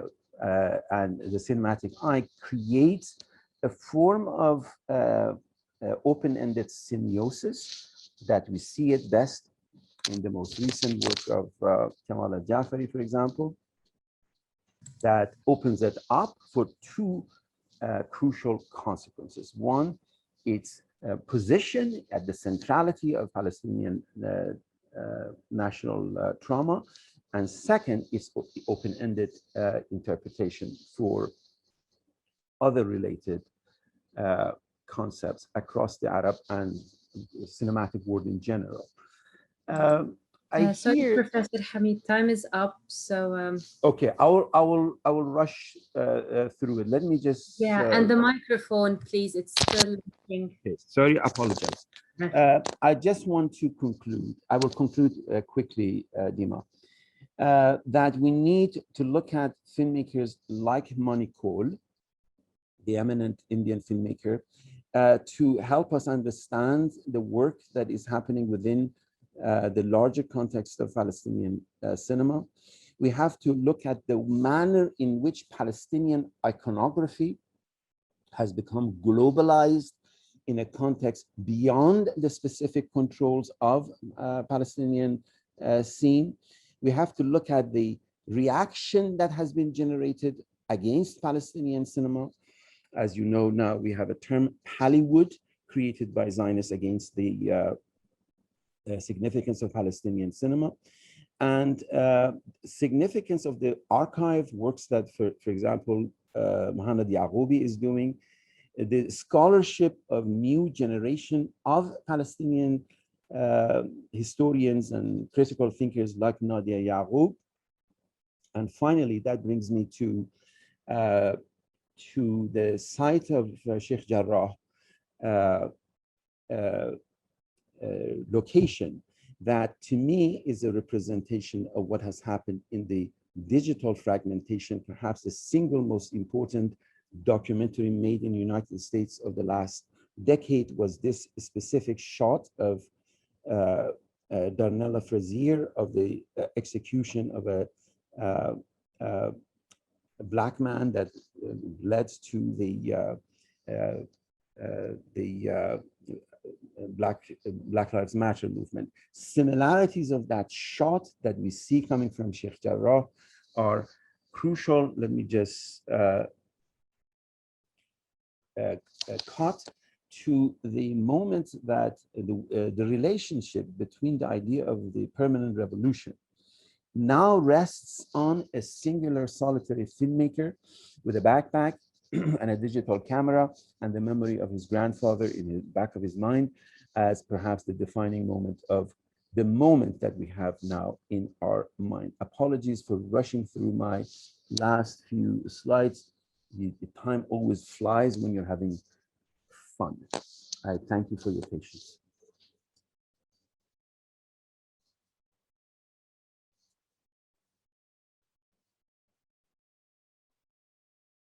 Dima? Yes, sorry, Amir keeps muting me. Thank you so much. This has been wonderful. And I think that each of your interventions have left me wanting to say so much, but then we jump to new thoughts and new ideas. And I can definitely see so much in common, but also differences among yourselves. Anyway, I would leave the chance for you to comment on the presentations. And then maybe we can also listen to the questions that were just asked by the audience. Also, if anyone has any questions, please feel free to send it on the chat or raise your hand and you can ask your own questions. So yes, I don't know if you would like to start by commenting on any of the, Professor Hamid, on any of the presentations earlier. Can you hear me? Yeah. I just want to say that, first of all, I enjoyed all presentation. I was very happy to be present. I completely agree, especially with the point that Joseph Fahim was making about the necessity of not suspending critical judgment in understanding what has happened in the course of Arab cinema, just by virtue of a wishy-washy solidarity with the revolutionary cause.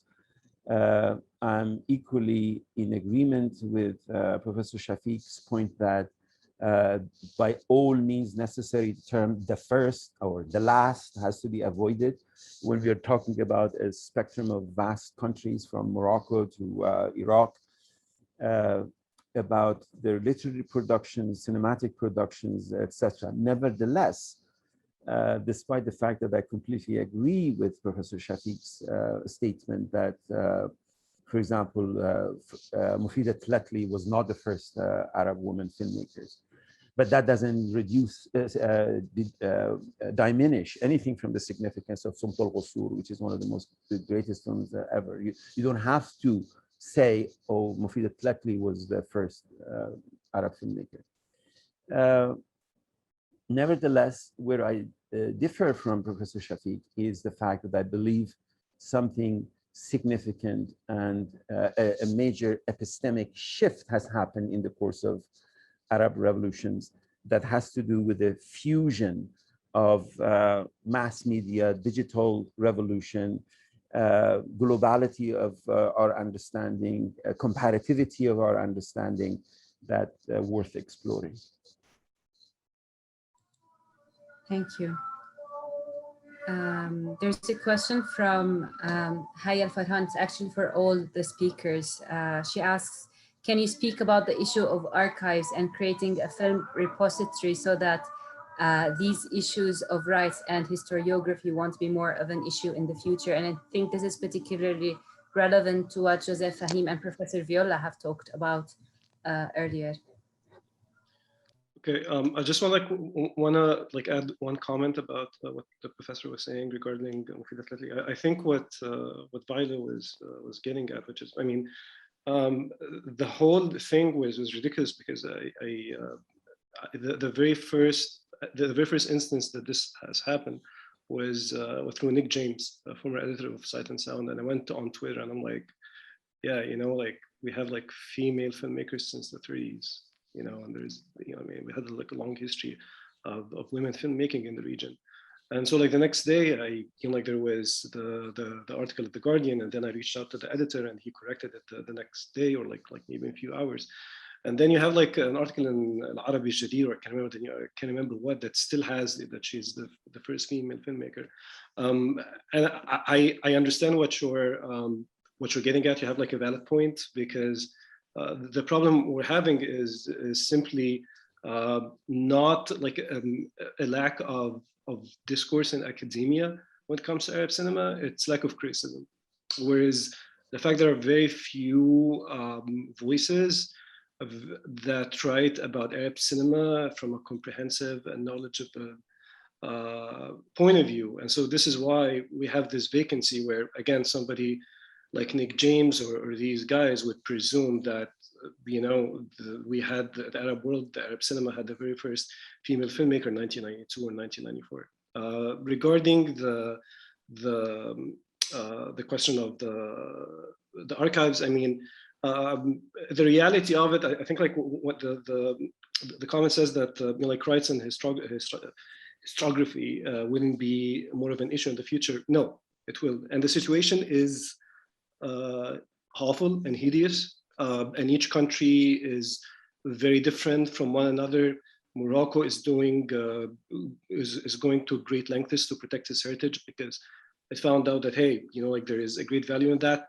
Egyptians, we famously sold out our entire film heritage in the Mubarak era to the Saudi channels. And so, you know, like when I programmed in Safar to go through Rotana or the Egyptian Film Center, who are, you know, was being run by the former head of censorship. It's a nightmare. Good luck. It's also like the state of these films are, who knows? We don't know anything about what's happening with the Syrian film heritage. We don't know, I mean, like with Tunisia, I remember like getting this one film, and the night before the screening, I found out that it was missing a reel, which is an entire segment of the film. This is the state that we're in.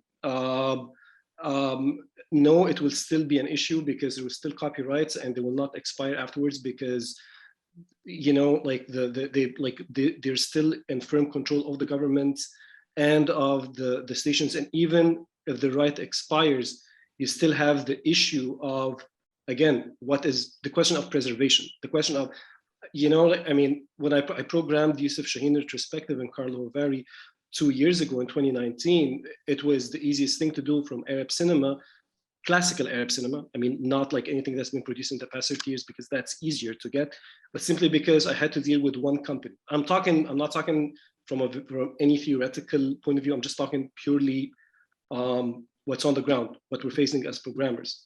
And so if I wanted to like have a retrospective of Kamal al-Sheikh, of, I don't know, you know, like early Algerian cinema, early Tunisian cinema, it's a nightmare because the quality of these films are really bad. You have the issue of subtitling. You have so many different logistics you have to deal with. And this is why classical era films, they do not figure out international festivals, not because of lack of interest, but because of the severely atrocious state of Arab film archiving, which is nobody raising. So this is the reality. What is the solution to it? It's bigger than all of us. You know, each government has to, I mean, we're talking bureaucracy, we're talking negligence, we're talking apathy, we're talking so many different things. Can foreign foundation intervene, sure. But I mean, this is the last thing I'm going to add. I mean, you have the example of Shadi Abdessalam's Al-Mumia. Shadi Abdessalam's Mumia has been restored by the Film Foundation, and I think like the Egyptian Ministry of Culture paid for it. It's easier to get it through the Film Foundation in some way, but like go to the Ministry of Culture and it's impossible. It's a nightmare. And I remember my friends at a film festival in Berlin, they ended up getting it from Shadi Abdessalam's secretary because it was that big of a nightmare.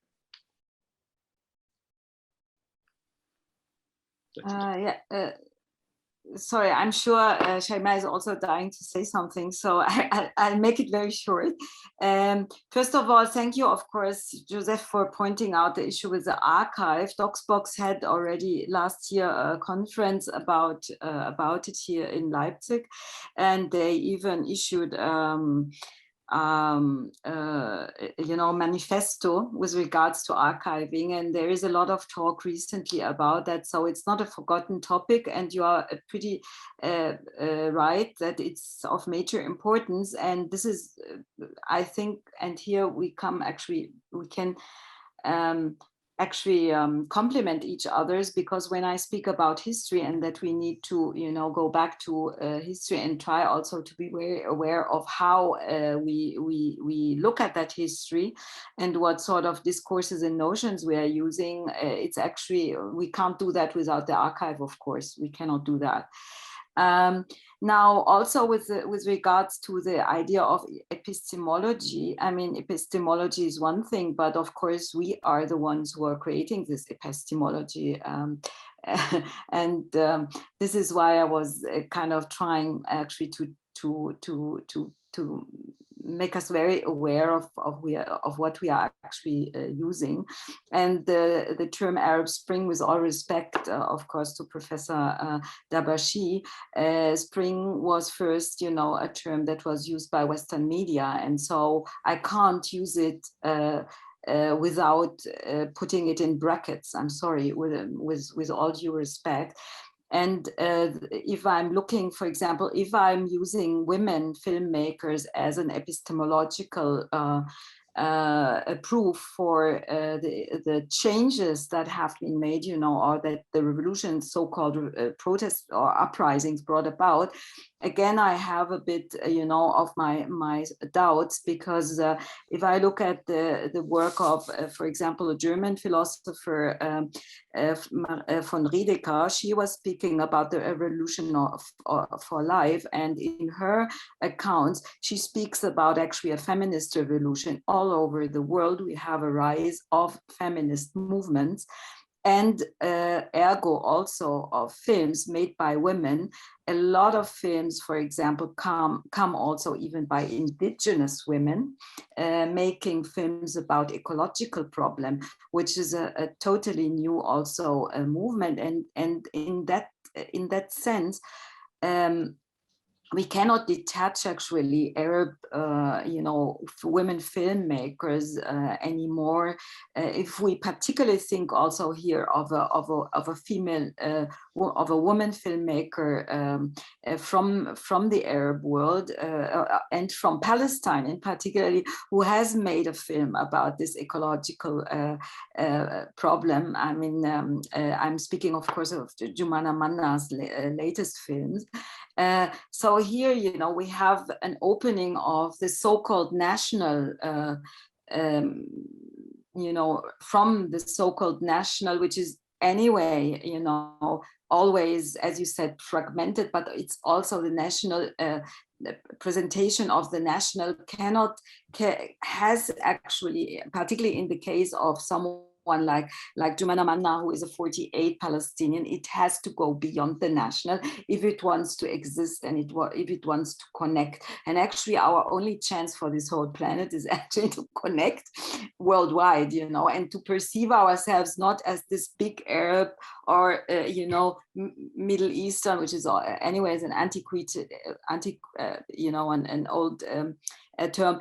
to perceive ourselves not as this big, entity, but really to be modest and see ourselves within this larger picture. And the women filmmakers who have appeared, I'm not sure they are just the part of or the product of the protests and the uprisings in the Arab world, or if they aren't actually part of a more global picture. That's for what I would, for example, argue. And so thank you, I spoke too much.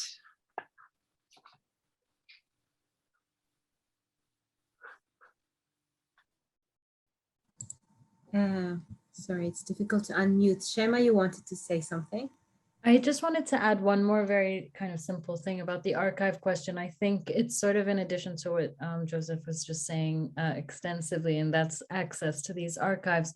A lot of the, so there is a difficulty to access the archives when they are under governmental or official sort of control. But what has been happening also kind of sort of nicely, but sort of, I'm not unsure, is a lot of the old Syrian films are all actually on YouTube. So you'll find most of Amir Alai's films are pretty good quality, all accessible on YouTube. Halan Abdallah's films are all on YouTube. And that's, I mean, it's another question of copyright, copy left, copy who, right? So that's a whole other can of worms. But at least it's accessible. And I think that's really important. 2 points real quick. They have the rights to their own films. So that's like the easy way. But I mean, still like the problem is, again, like this is just like flickers of images on YouTube. We don't know where this digital file is going to go 10 years from now. We don't know about anything. We don't know how the governments are going to act. We don't know nothing. So I feel the entire film heritage of this region is in danger, and it's, as I said, it's. I feel like the Lebanese, because things are very decentralized. Many private institutions like Abu Productions, like Nadi Cinema Beirut, like these guys, they went and did restored their films. And I mean, like you had Ila Aina, like the very first Lebanese film that went to Cannes was in Mubi. Simply because it's made available. And again, even though like some of these movies are available, no English subtitles or very bad conditions, so they're not accessible the world over. That's one thing. And I do agree with Viola regarding the notion of the female filmmakers that's definitely not a byproduct of the Arab region. I mean, I look things in a more pragmatic way, simply because I work with funds and I work with festivals and stuff, and this boom that happened in the past 20 years were purely economical. Like the fact that you had Dubai Film Festival, and then you had like this, and then you had Abu Dhabi, and then you had like the Doha, and you had all of these guys, and then suddenly, so there is money on the table, and those people who were involved with them, they simply give more opportunities to female filmmakers more than any other time before that, simply because there is money now. And they were vying for interesting stories. So that simply was a byproduct of that. I do agree that I don't feel it's definitely has anything to do with the Arab Spring as well.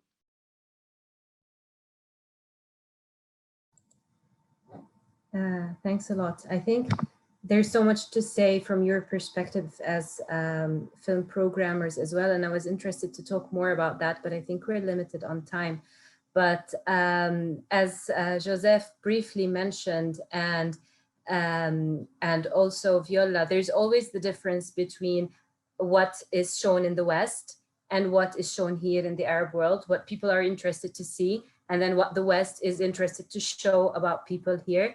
And also, like, if films actually speak about the people, if it gives them what they want to see, because for example, I'm aware how popular Elia Sulaiman is, but sometimes when I screen his films to teachers, they cannot really connect with the films. They don't see themselves in the film. And I think it's a question that we always ask ourselves, are the films that are being shown outside and are being celebrated by all the international circuits abroad, are actually representative of people and speak of people. And this is why I was also curious, because Shaima, for example, you work with BBC, and I'm sure that BBC is also putting what kind of films you receive. There's also the kind of films you're interested in, the films you're looking for, and that inevitably are the ones that are given the platform. Sometimes it's more about immediacy, sometimes about being more representative of the now, the present, as opposed, for example, to more social stories, which we always see that in Arab films. Like, they're always expected to educate people about the context, what's happening, as opposed to just being a story, a love story that does not really contain that much information, about what's happening per se in the country. And also in comparison to that, there's Viola Chaffee and the series of screenings you've been doing in Berlin beyond the Arab Spring, which I managed to read briefly online, but there's not much data, but it's showing people that there's more to Arab cinema than the Arab Spring, which you briefly talked about today. And I was curious about your experience with the audience, the people who come to watch Arab films with that interest of seeing how that relates with what they see on the news. How do they respond? And is this what people expect, what, let's say, Western audience expects of Arab cinema, to educate people about what's happening now and here in the Arab world? There's also a question from Haya. She raised her hand, but I think we cannot take contributions, so I'll just read it out loud. She says that, I just wanted to clarify that my question is about the films that Shaima outlined in her talk, the films that came out of the Arab Spring that are now about a decade old and can easily be hard to track down in 5 to 10 years, as opposed to the older heritage films that Joseph is talking about. Okay, thank you, Haya. And I don't know if you can. Sure, I can. I think it requires a long answer. Yeah, Beyond Spring was actually, it was an initiative of an association that was created during the, actually in the immediate aftermath of 2011. It was an Egyptian association of German Egyptians, but I started for that association to organize that that series on a monthly basis, largely. It was called Beyond Spring, and it went on for 4 or 5 years.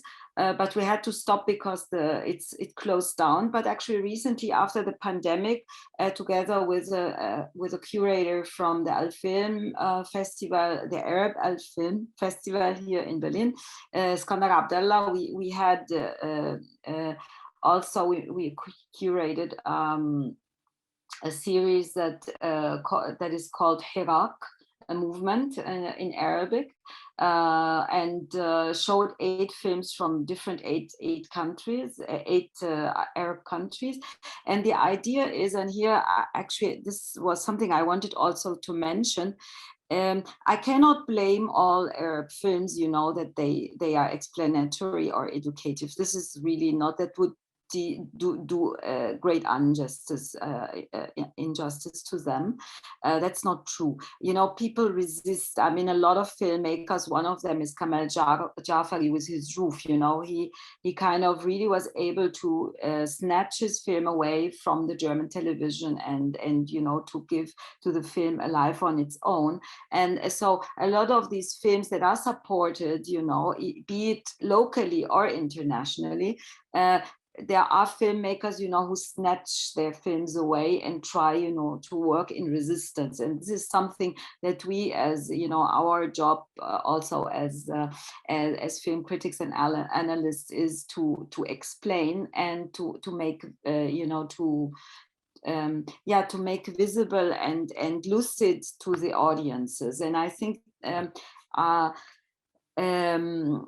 Shaima is also doing something with their program, something similar. So we understand ourselves in a way as translators or as presenters, because it happens a lot that we try to show films that are that dare something, that are experimental, that are very critical, and so on. that use their own form. But we always invite so-called experts, I mean, usually from the region, and engage the audience in a discussion, with an informed discussion where they understand. And we had really a beautiful highlight during Iraq with the Sudanese film Akasha. Not the one that is, like so, that was lauded, the 20, I mean, I appreciate, of course, also the You Will Die at 20 that made all this success. But Akasha is such an interesting film because, again, it's community-based. It is an indigenous film that is, shot with one of the minorities there in Northern Nubia. And it was done in cooperation with the young people there who produced their own story, and uses local, it's a comedy actually, and it uses local humor, and it's all about, being in war, but also being in resistance against that war. And it speaks about gender, and gender roles, etc. So it has all in it. It is really diverse, and it uses collectivism to be. Anyway, so we showed this film. I mean, I just wanted to advertise it a bit also, but it uses, we're showing this film, and the greatest thing was that we had some Egyptians in the audience, and Sudanese artists who were also friends to Hajush Koka, the film director, and we started explaining the vision behind it and the difference to the 20, You Will Die at 20. That is kind of really in a bit conservative and very close to Arab cinema. And it could have been a film also, in my view, from the 1970s or 60s Egypt, with this idea of Hashem's Lateran, this idea of modernism, etc. So, the Egyptians, they started, when he started speaking about, give us a chance to make our own cinema. We don't want to repeat the Egyptian model. I mean, you have been a model for us and we appreciate that, but look at this specific example. And then, the Egyptians started saying, yes, you are right. I never looked at it that way. I mean, that they started to understand that they have also a hegemonic perspective on, another Arab country, so-called Arab country, with their, wanting, so they started appreciating what they were offered. In the beginning, they did not understand it and were kind of bored. And this is where I think where we can start, kind of in these gaps where we can, these fissures, there it is where we can start really to work and actually create more diversity and understanding, and maybe, create something like the new Arab, I don't know, where all this is possible. So yeah, that was my plaidoyer. Thank you. Is that sufficient? Was that enough for as an answer, Dima? Yes, thank you. Shaima, would you like to? Shaima, or shall I go first? Okay, but briefly, because I think we can have 5 more minutes. Very briefly, I mean, I deal mostly with a very wide audience.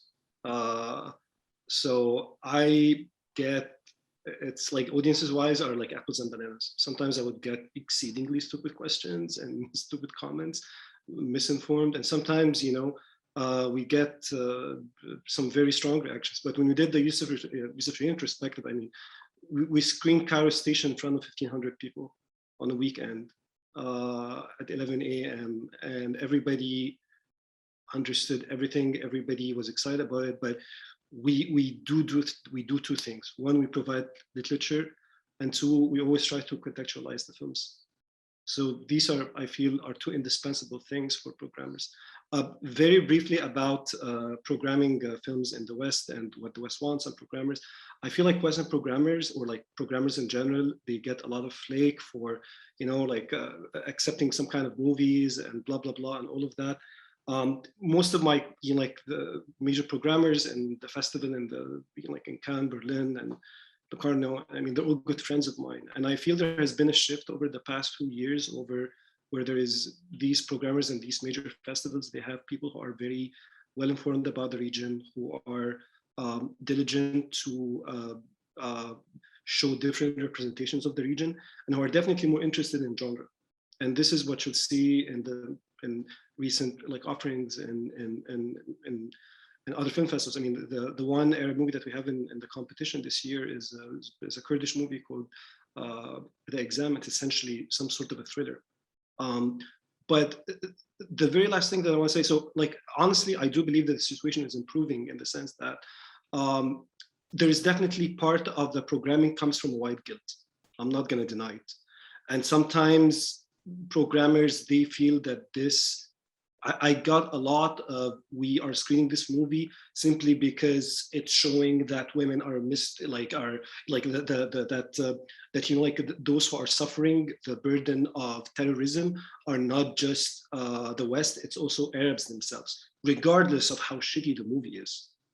So, sorry, but anyhow, you know, I get all kinds of these things at the same time, and it's a process, but I feel it's definitely improving. One last thing that I want to say, which is, you know, like a movie that will be talked about this year that we're also screening at our festival, which is The Sea Ahead by Elie Dager. The remarkable thing, and I wrote about that, which is this movie does not try to explain anything to a Western audience in the way that other movies, they spoon feed you and explaining every single thing. So for example, if you don't know what is the situation, the gentrification of downtown Lebanon, downtown Beirut, I mean, you will not get a big part of it. And what I loved about like what Elie did is he didn't want to cater. This was a movie done by a Lebanese filmmaker for a Lebanese audience that simply was embraced by the West, even though, of course, the critical reaction was very, they called it impenetrable, and a lot of people did not like it, but I feel it's one of the most important movies of the year. I feel what we're having right now is a transitional phase, where we have a trope of filmmakers, including Palestinian filmmakers, who simply want to create accessible movies for the West that are stating the obvious and that are formally dull. And the filmmakers who are not just want to create something that is formally daring, but want to engage with these politics and these issues in a different way, not just with themselves, but most importantly with their audience. So yeah. Thanks, Joseph. Shaima? Okay, so I guess firstly, I should answer the question. His question about archive or even access to any of the films that I mentioned. Some of, sorry, I don't remember all the films that I mentioned, but some of them are, let's say, bigger screen films, but a lot of them were not. So that's why when I mentioned that we gave a lot of space to first-time filmmakers and so-called citizen journalists are, you know, what might be called like handmade or even garage-made films. Like a lot of these films were very good and they were very important. They were very telling. They were very, you know, they showed sides of whatever situation they were telling from a very interesting and specific perspective. And another thing about what was so good about us screening these films is that they were not films that were on the European film or even the Arab or any film festival circuit. Our way of choosing them was very group-led. That's partly because the BBC doesn't allow any one specific person to choose, just in case of like any kind of nepotism or that kind of thing. So it was very much a group effort to like go through stages and choose them, but also we encouraged, we were submission led. So we didn't get, you know, the established filmmakers. We did get those, but we, you know, we also got the young people, as I said. Which also kind of makes me think of the definition of films that we're talking about. So Dima, you mentioned about like the kinds of films that BBC would put on TV, for example, but also there's types of films that the BBC made. So one of the films I wanted to cite but didn't have time to was one that was that we actually opened our entire festival with, which was called Saudi's Secret Uprising by Al-Ahmad, which was a film about the uprising there in Qatif in the Eastern Province. And that is online. So you can Google Saudi Secret Uprising, the whole thing is there. And it's, to me, a fantastic film because we did not hear from the Gulf very much in our festival. People in the Gulf are politically timid, as I'd like to say. But this was one movie that did make the TV screens. And when it comes to power and film, it's not something that I think went unnoticed to Saudi officials, because now they are the big players, at least in the Gulf, if not the entire Arab world, in terms of putting money on the table. And so they're, you know, I don't think that that's a link that would be amiss, especially now that the other Gulf festivals are gone. So I don't know, but definitely there's something there. So definition of films, videos, yeah. So that I think there was something Joseph said that I wanted to respond to, but now I can't remember what it was, and I'm very sorry. Festivals and programmers, white guilt and white guilt. Sorry, it's all good. Situation improving, not to give blame. I'll just leave it at that. I think that's, yeah. Oh, I think maybe something you said before, like the politics and the cinema, and also the country by country. So like on our show, we did episodes country by country, which both you and Viola actually were on to talk about. We did Yemen, Libya, Tunisia, Egypt, and oh no, one more that I can't forget. I never saw that episode, so please send me the link. I'll send it to you. I'll send it to you. And I'll send it to everybody. Maybe Dima, I'll send you links. Yeah, that will be, yeah. Sorry, we need to finish here because we're 20 minutes later than the set date, the set time. So thank you so much. Really, I still have so much that I want to discuss with each and every one of you, and I think. Dima, yeah. I know we're running out of time, but will you give me like 60 seconds? Yes. I was just listening to my co-panelists and learning from them. The two quick things that I want to say is the extraordinary ease and facility with which the term the West is used so uncritically, or the white audience is used so uncritically, that, I mean, it may have to do with my living in New York.